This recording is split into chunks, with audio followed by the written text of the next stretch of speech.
Going to take a quick break and talk about Drizzly. Drizzly is fantastic. It's the most convenient way to buy beer, wine, and spirits with delivery to your doorstep. And get this, under 60 minutes. It's insane. Yeah, I think what's also great is you can compare prices and shop different places and get your best deal. And you're shopping and you're doing a lot of cooking during the holiday season and you're all busy and all of a sudden you're like, oh, I need that bottle of wine. Wrapping presents and you don't want to have to take time to run to the store. Or you forget a gift. Yeah. And you get delivered real quickly. Here's the way to do it. You download the Drizzly app or go to drizzly.com. That's DRIZLY.com. And Drizzly is giving every new customer $5 off their first order. What's that promo code, Seton? FAST5 at checkout. FAST5 at checkout. It's drizzly.com. Impact of Influence, the tragic story of a powerful South Carolina family and the mysterious deaths that they are linked to. Welcome, everybody. We are ready to roll again in another episode. This is kind of an interesting bonus episode, I guess. You'll find out what that's all about in a second, but I got to point out that it's another episode of me in quarantine. That's why it sounds a little bit different, as Seton's in Dwayne's Groove Shack studio, and I am in my little room all alone. That's okay. But anyway, everybody, the family's healthy. We're going to get through this. My wife and daughters tested positive for COVID. Seton's been running around because her son was putting a lot of schoolwork on her plate at the last minute. Did you get through that? Yes, we did. We made it through. We got the hot glue gun out. So It's always a challenge. Oh, wow, look at you. So we're going to talk about this drug history that they have in South Carolina.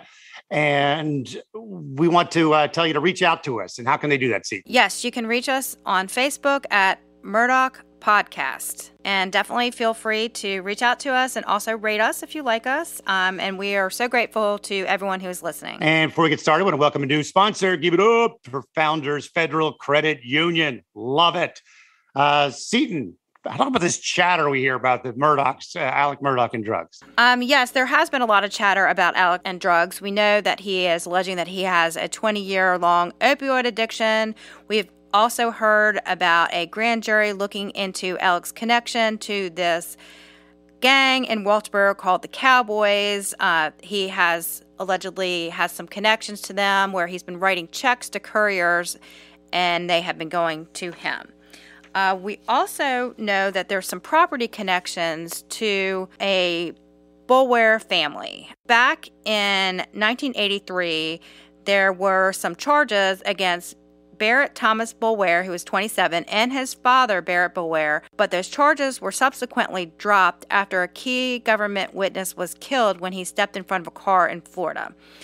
These charges were stemming from a 1983 sting off of the coast of Beaufort where they found some marijuana on a shrimp boat. And Barrett T. Boulware died in 2018. His dad had passed 6 years earlier. Commercial fishermen and shrimpers. And they have that tie to drugs, as you said.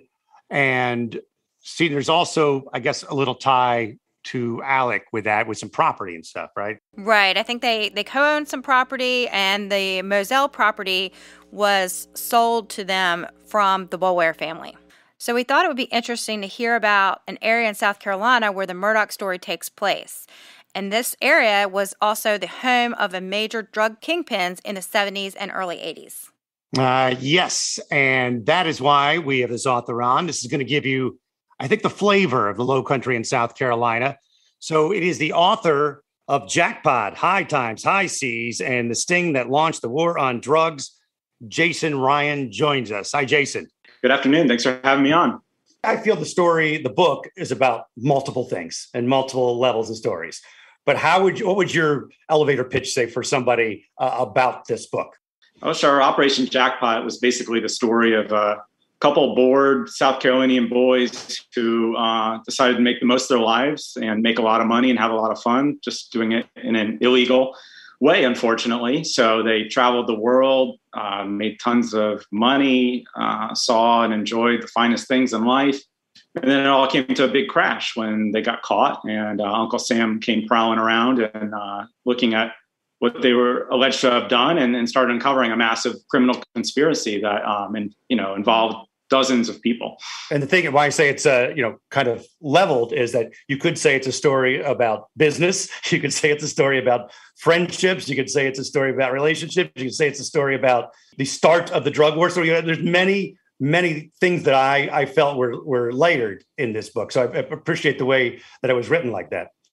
Well, right. It is a complex story. On its surface, it might seem simple. A couple people bringing in pot at midnight in the marsh, in the middle of nowhere, and getting away with it. But as you alluded to, there are a lot of things that are brought up culturally, societally, morally in this story. You have to make a choice of whether to rat on your friends or not to save your own skin.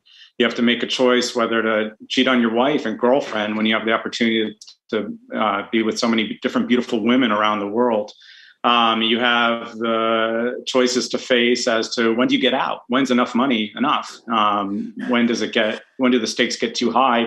And when does the consequence become too great to continue what you're doing? And unfortunately, life moves so fast for these guys. And when they're under the influence of different substances, you don't really stop to pause and think of that, or at least consider it appropriately. And you just keep going forward. And that was the downfall, I think, of a lot of the people, is they didn't stop to think of what are the consequences, especially if I keep getting away with it. So for people who are new to the story, can you kind of describe who the Gentleman Smugglers are? Sure. I'd say the Gentleman Smugglers are a group of people who push the limits and dared the world to show them what happens when you break all the rules. So these were, generally speaking, young men from South Carolina or the South. They were smart, but not necessarily book smart or interested in academics. So they used their smarts elsewhere. They dropped out of college or didn't go to college and started dealing small amounts of pot, and it got bigger and bigger and bigger. They decided, why should we be the small-time dealers? We can go and get the pot ourselves and become the wholesalers.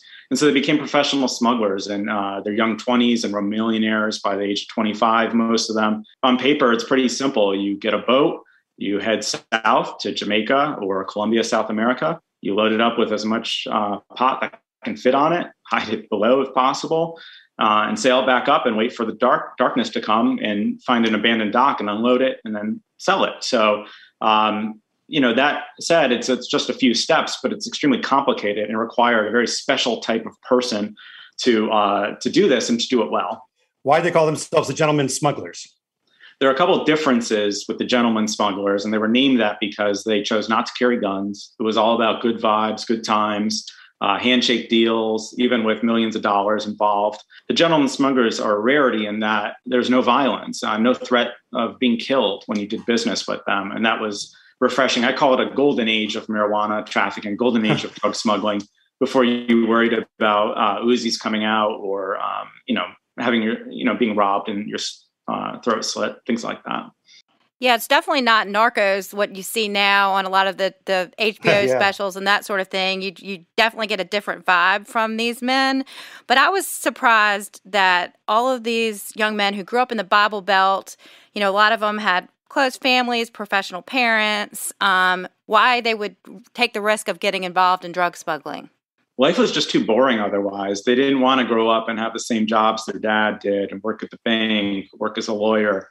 They were rebels and they were hippies too. This was, things come later to South Carolina. So late 60s, early 70s was a very countercultural kind of time, even if it had already hit in California and other parts of the United States elsewhere beforehand. In South Carolina, it was still a very hippie-ish time when these guys were going to college or considering going to college.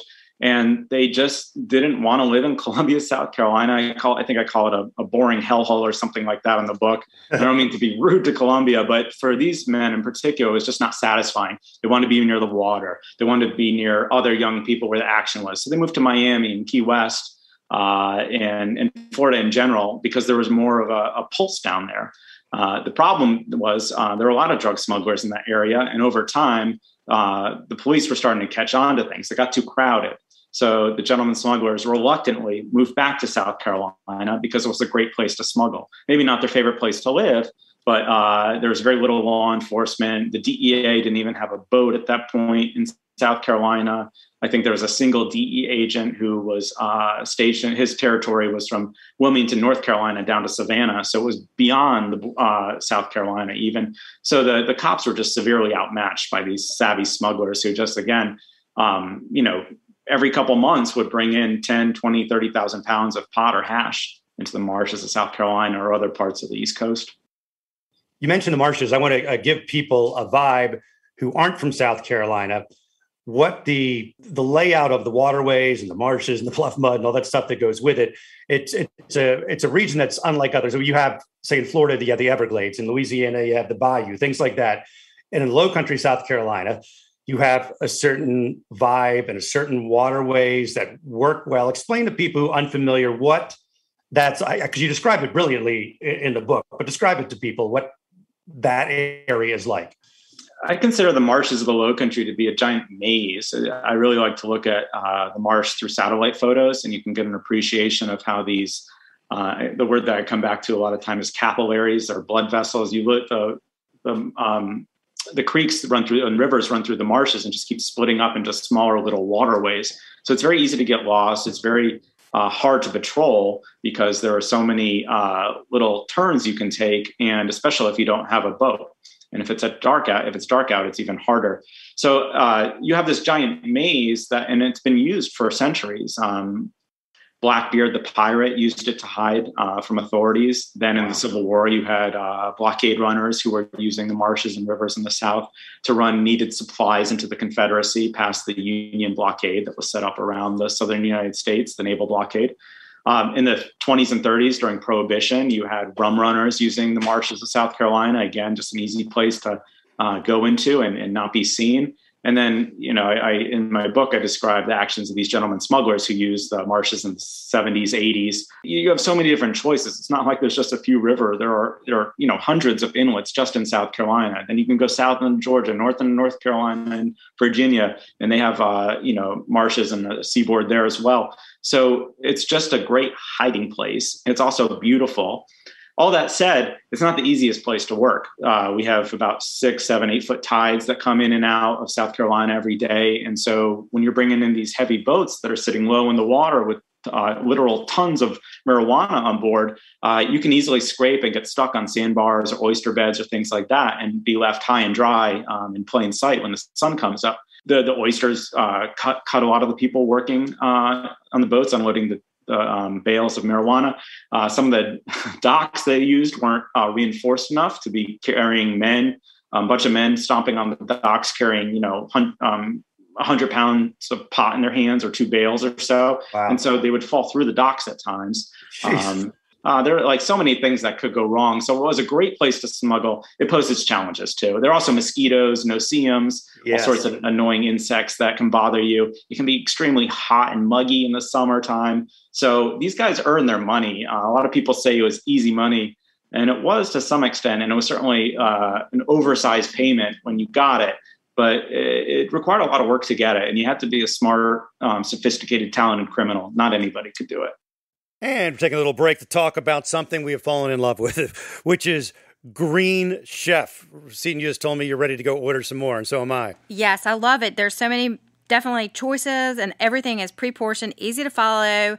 It makes cooking really simple, especially for a weeknight. Yeah, we're so busy, everybody running around doing their things with kids and whatnot. So just get the Green Chef out. It's one little bag. You're good to go. It's America's #1 meal kit for eating well, meaning the best meal kit, whether you're keto, paleo, vegan, vegetarian, gluten-free, or just want to eat more balanced meals. This is the way to go. And the family loved them? They love them, and I don't have to go to the grocery store. That's right. That is a big thing. They come and you don't have to worry about missing an ingredient. Go to greenchef.com/Murdoch10 and use code Murdoch10, MURDAUGH10, to get 10 free meals, including free shipping. Green Chef, the #1 meal kit for eating well. All right, take a break for a moment. Talk about a new concept in glasses, sunglasses, contact lenses, and eye exams. I'm talking about Warby Parker. I've been using them even before they signed on with us. Love the free home try-on program. It's awesome. Yes, this is the first time I've tried Warby Parker, and you get to order 5 pairs of glasses, try them for free for 5 days, and there's no obligation to buy. They ship for free, including a prepaid return shipping label. Yes, and I took the quiz, and I found out I needed wide. They have everything from extra narrow to extra wide. Yes, and the quiz helps you, and the selection, amazing. When I show people the Warby Parker app that allows you to do a virtual try-on, they're blown away. And remember, don't let your FSA and HSA dollars go to waste. Put them to good use in Warby Parker prescription glasses, prescription sunglasses, contact lenses, and eye exams. Glasses start at $95, including prescription lenses. Warby Parker is committed to providing exceptional vision care online and in stores. Try 5 pair of glasses at home for free at warbyparker.com/Murdoch. That's warbyparker.com/Murdoch, Murdaugh. I was so surprised how they would go up to just a random person's dock and unload there. You know, I guess they stocked it out, but they seem very brazen. They would, exactly. It was no accident. They would find out which property owners were absent. There were some big plantations, still are, on the Intracoastal Waterway north of Charleston near McClellanville. And these are wealthy people who owned it, might just visit a couple times a year. And the smugglers would befriend the caretakers, for example, and get keys to the gates and just know when people would or wouldn't be there. Sometimes you just know a neighbor's out of town, so you can use that dock. They were brazen, and they did things. I will say they did some things to try to cover their tracks. They planted, they cut a tree down and then stuck it in a hole as a temporary tree that would soon die, but it afforded them some cover. They had lookouts, of course, people with night vision in the bushes on radios to, where if anyone was coming down a road. But they try to be cautious. They did all the work to send a boat to South America, pay for the crew, get it back up here. This is, a couple weeks trip, avoiding the Coast Guard and the Navy, changing your registration flags, having a fake water line painted on the boat so it didn't look like it was sitting so low in the water, et cetera, et cetera. Did all that stuff. You wanted to make sure you were coming into a safe area where no one was going to bother you. So they definitely did their homework, staked things out, and tried to find the best places that were the most secluded. One of the smugglers had mentioned, he was out of it. He had made enough money, Riley, and that he was bored. Basically, he missed the action. Right. There was absolutely no fix for the adrenaline rush you have setting it up and then being out there at night, watching the ship come in, rendezvousing, coordinating by radio and then unloading under moonlight. Right. And just men creeping quietly on the docks, bales of pot on their shoulders and shoving it into trucks. Sometimes they had to use a sledgehammer to knock the final bales into the trucks because they wanted to wedge that last one in and use every available cubic inch. We talked about money earlier. So what did they spend it on? They spent it on boats, on women, on cars, on vacation homes, and just daily life. You buy the finest steak on the menu, the best bottle of wine. You don't go commercial. You hire a Learjet to take you. As much fun as it was for some of them, certainly they kept in the game because it afforded them to keep living the lifestyle they were living. Had homes on the coast, on the water, on the beach, homes in Nantucket, La Jolla. They had some of the finest sailboats in the world, hands down. And they used them, what was brilliant about these sailboats is it just seemed like they were rich pleasure cruisers down in the Caribbean, of which there are plenty. Why would you use that nice a boat for that kind of activity? But that was kind of the brilliance of their plan. So we know that we have some connections between shrimpers and the Murdoch family, which is what our podcast is on. And in your book, you kind of mentioned how shrimpers became involved in the drug smuggling operations. Can you kind of explain that? I've talked a lot about sailboats being used, but also shrimp boats were an excellent candidate for smuggling. So in South Carolina on the coast, there's a couple communities that have a lot of shrimpers. And sometimes you pull up the net and there's not much shrimp in them. So what are you going to do? How are you going to feed your family? These men had an opportunity in the 70s, and it was to not catch shrimp, but catch pot. They called floating bales of pot square grouper. So sometimes you hear fishermen talking about going to get a load of square grouper, smuggling pot. So these shrimpers, a lot of them were down on their luck and could make more on a trip or in an evening, even being just a lookout, than they could for the whole year doing a legitimate career as a fisherman or shrimper. So do you find any sort of interesting connection between Jackpot and the Murdoch story? So before you answer that question, Jason, hold on. We're going to shout out to our new sponsor. Yay! Founders Federal Credit Union, Seton. Would you love to lower your existing auto loan rate by 1%? Look no further than Founders Federal Credit Union. Refinance your current auto loan and we will beat your existing rate by 1%. Plus, make no payments for 90 days. Boats, motorcycles, and recreational vehicles are included. And we're talking a lot about boats in this episode. I don't know if they got this rate. Never mind. Whether it's for the car you drive daily or the boat that's reserved for the weekends, an auto loan from Founders Federal Credit Union, a smart and affordable way to pay. Founders features flexible terms, low rates, fast, friendly service, and 24-hour account access with Founders Online and the Founders app. Relax with Founders. Don't miss out. Apply today at foundersfcu.com/auto or at an office near you. Terms and conditions apply. Membership qualification required. Founders Federal Credit Union is federally insured by NCUA. Current auto loan must be with another financial institution.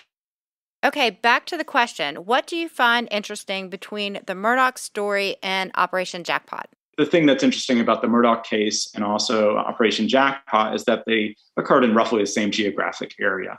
And there's all this, with Operation Jackpot, it's proven and people have admitted the crimes. With the Murdochs, we're still resolving what exactly happened. And so, it'd be clear to say that there's a lot of alleged crimes and some suspected crimes, and that all of these occurred in the same area where Jackpot occurred. And so you wonder, why would this possibly be a place for a very deep seated and long-running criminal conspiracies to occur? How could that happen? Is it a lack of oversight? Is it the rural character?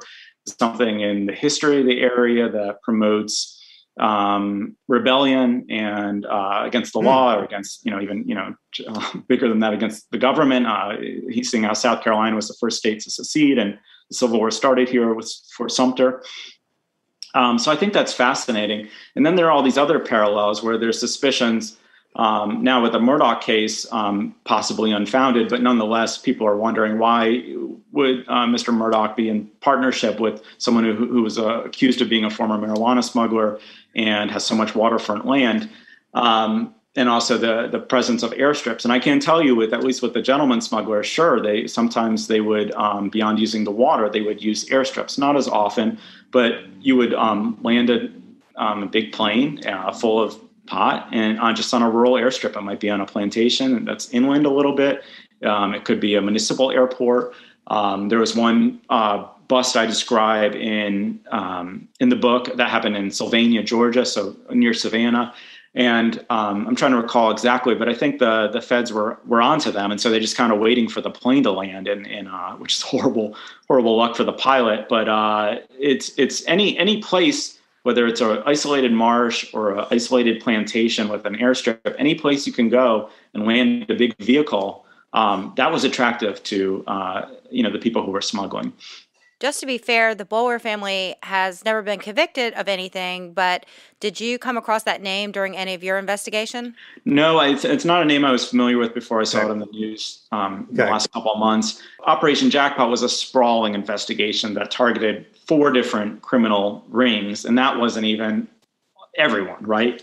This was marijuana smuggling was very common in the early 80s and 70s, and just with acquaintances I know in Charleston, or if people find out that I wrote this book, Jackpot, they'll tell me, I was a lookout once. I lifted a few bails once. It's pretty shocking how many people, lend a hand and were involved, maybe not on a major level, or they dated someone who was involved with this or that. So by no means was Operation Jackpot definitive and caught every single pot smuggler in South Carolina. One of the investigators said that one drug, even a ring, the guys in Jackpot love to call it disorganized crime. So they bristle a little bit when the government makes these allegations and has charts and shows groups and a kind of defined hierarchy that didn't exist according to the smugglers. So it's very loose, and one partnership led to another, led to another, led to another. And so one of the investigators told me finally, he said, you could investigate this forever, but at some point you just need to draw a circle around it. All right, let's get into how Operation Jackpot started. Sure. A little background on the government side of the story. Operation Jackpot started, I think, in 1982.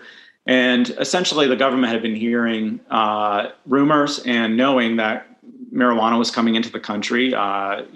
Nancy Reagan would lead the Just Say No campaign, or be very vocal about that. We had dare education in classrooms. I certainly attended a number of those kind of classes growing up. So drugs were on the mind of a lot of people. It was helpful in Reagan, I think, earning election, in that Jimmy Carter had urged the decriminalization of marijuana. And Reagan took a different tact and described it as America's #1 drug. It was described as a gateway drug. So there's a lot of momentum behind stopping pot. And like any place, it was coming into South Carolina, but people couldn't figure out who was doing it. So when Henry McMaster, who's the governor of South Carolina now, became the U.S. attorney or top federal prosecutor for South Carolina back in the 80s, he was a young man. He made it a priority to find out where this was coming from and who was doing it. So he and others convened a financial investigation. If they couldn't catch the smugglers red-handed, they could possibly follow the money trail. And so they started looking into who was spending a lot of money. What were their names? They went to car dealerships. Anyone buy a Porsche on cash recently? Oh yeah, someone did. Here's his name. They started getting a couple suspects, but when they started looking at property records, they noticed that everything was in the name of offshore corporations. So they couldn't exactly find out who owned it. Sometimes they had names and things like that. They sort of figured out this was just the tip of the iceberg. Wait a minute, maybe something big is going on here. These guys look somewhat sophisticated.